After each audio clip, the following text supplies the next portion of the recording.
Kahit ka munang init. Wala kang ano? Wala kang tsinelas? Ingat po kayo. Kayo lang mag-isa? Sa bahay, kasama mo ako mo. Ay, stroke. Sabi, kain ka muna kasi mainit. Ha? Ah, bagong ligo. Siguro dito na sa gilid kasi mainit. Ingat ha, kain ka na ha.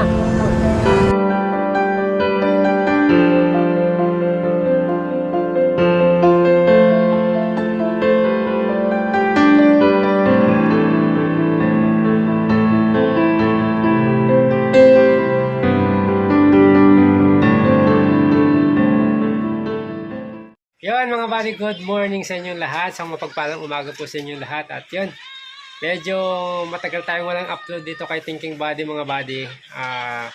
Sa kadahilan ng, ayun po, hindi ko talaga po siya na-uploadan kasi nagkaroon po ng problema ang ating channel.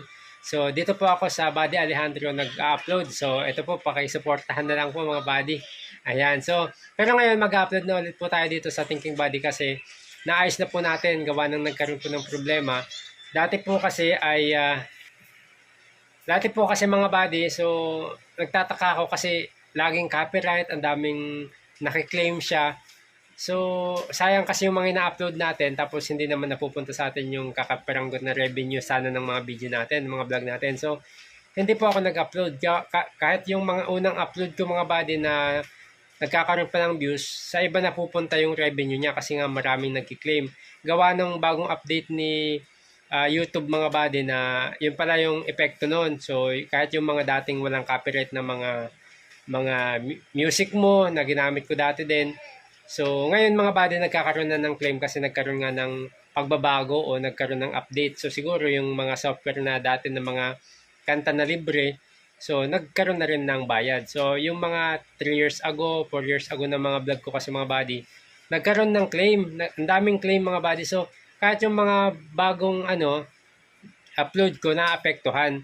So yun mga buddy, so wala tayong, in short mga buddy, wala tayong kita sa YouTube. Halos 2 buwan ako mga buddy walang kita sa YouTube dito kay Thinking Buddy. Kaya ginawa ko, nag-focus ako dun sa isang channel natin mga buddy na yung Buddy Alejandro na channel namin dati na dun muna namin na-upload yung mga vlogs. Tapos winner-out na rin namin mga buddy kasi marami nga yung nagkakaroon din ng problema. Yung iba nga mga buddy na di-demonetize. Buti sa atin, hindi naman. Kaso nga lang, yung revenue, wala din.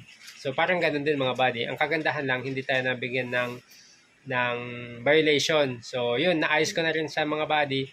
Nagawan ko na ng paraan. At maaari, marami sa inyo mga buddy na mga nag-YouTube na hindi nyo alam to or hindi nyo napapansin sa analytics nyo. Or siguro napansin nyo na baka bumaba yung mga kita nyo. Kasi may mga claim yan mga buddy, may mga hidden, may mga hidden application siguro kayo na-install or link na nabuksan na hanggang ngayon nakalink pa rin yung inyong Google account kasi doon yung nag-link mga buddy. So dapat malaman nyo yun mga buddy kasi yung sa akin, recently ko lang na-discover na may mga apps pala, may mga application na nakalink yung Google account ko na dati ginagamit ko ng libre pero may bayad na pala ngayon. Tapos nag-update na rin kasi si YouTube dun sa mga third-party application na yun, siguro kaya yun, nagkaroon na ng, dati kasi walang mga claim, walang bawas yung aking mga revenue, kahit pwede siyang gamitin ng libre. Siguro nung nag-update, nagkaroon na ng pagbabago rin. So naningil na rin sila. So ang nangyari, naging resulta mga buddy, lahat ng mga vlogs ko dati, karamihan nagkakaroon ng claim. Tapos yung kakaperanggot nga na kikitain dapat natin sa iba na pupunta. So pwede nyo i-check yan mga buddy sa settings ng inyong mga account. Kasi malaking bagay yun. Kahit sa mga sumasahod ng malalaki siguro mga buddy, hindi nyo nararamdaman. Pero baka magulat na lang kayo biglang bumagsak yung inyong mga revenue. Sa akin kasi yung mga buddy, kakaperanggot na lang yung kinikita ko dati.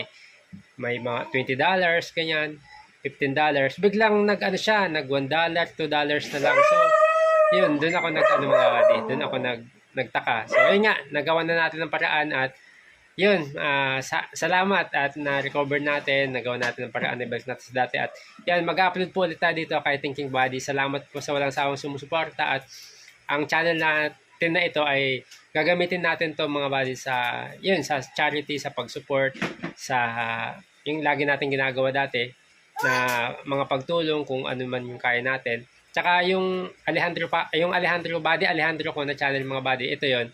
Diyan na tayo mag-vlog araw-araw. So, pakisuportahan na lang mga body sa mga sumusubaybay po na gustong masundan si Thinking Body. Ayan, dito lang po tayo. Sama-sama po tayo dito sa sa Body Alejandro. At dito naman sa Thinking Body mga body, gaya ng sinasabi ko dati pa man, malaking porsyento ng Thinking Body na kinikita dito mga body ay yun din yung ginagamit natin sa pantulong. At naging advocacy ako talaga yung mga body. Nagbalikan yung mga live ko. Yan talaga, malaking porsyento ng Thinking Body na kinikita. Hindi naman sa akin napupunta mga body, kundi pinangtutulong natin yan. So, ang talagang kinikita natin, yung mga extra income natin, yun yung pantawid natin. Kasi naipangako ko na dati yun, mga body sa mga viewers ko. Yun din, kaya lumago din. Kaya, yun nga, baka nagtaka yung iba, wala tayong masyadong upload sa Thinking Body. Kaya yun po yung nangyari mga body. At ngayon, nagbabalik po tayo at siguro try na ulit natin mag-live. Diyan, lalabas tayo muna mga body, mamalengke tayo kung ano yung pwede nating ulamin yung umaga habang maghatid ng mga estudyante sa school. So, salamat mga body, sana sama-sama po ulit tayo dito sa paggawa ng mabuti. Ayan. So, yun mga buddy, tara at maghahatid lang ako ng estudyante sa school. Yan, masaya lang ako kasi okay na ulit. Alright, so mga buddy.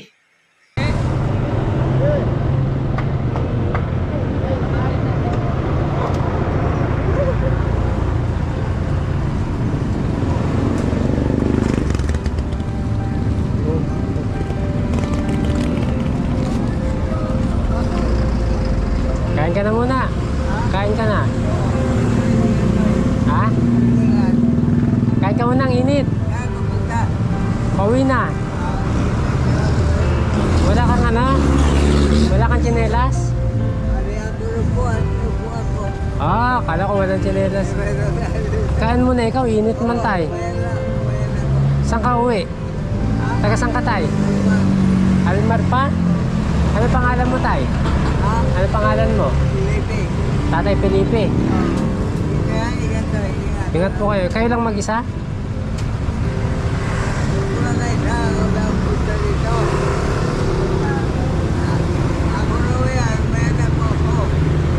Naglalakad lang ikaw? Sa bahay kasama mo apo mo? Ay, stroke. Sabi, kain ka muna kasi mainit. Bago ligo. Ha? Bagong ligo. Oh. Siguro dito na sa gilid kasi mainit. Sige tayo, ingat tayo. Kain ka na ha. Sige po. So yun mga buddy, pauwi na tayo at nakita lang natin si tatay doon na napagpo kanina. Ang init kasi doon mga buddy, kaya nakita ko si tatay nakita ko wala pa siyang tsinelas kanina, kala ko wala naupuan na yun pala. So yun, binigyan lang natin ng pagkain niya at tingnan natin kung makita natin siya mamaya dyan, balikan natin at magawa natin ng kung ano pwede natin may tulong sa kanya at bigyan lang tayo ng mga buddy almusal. Alright.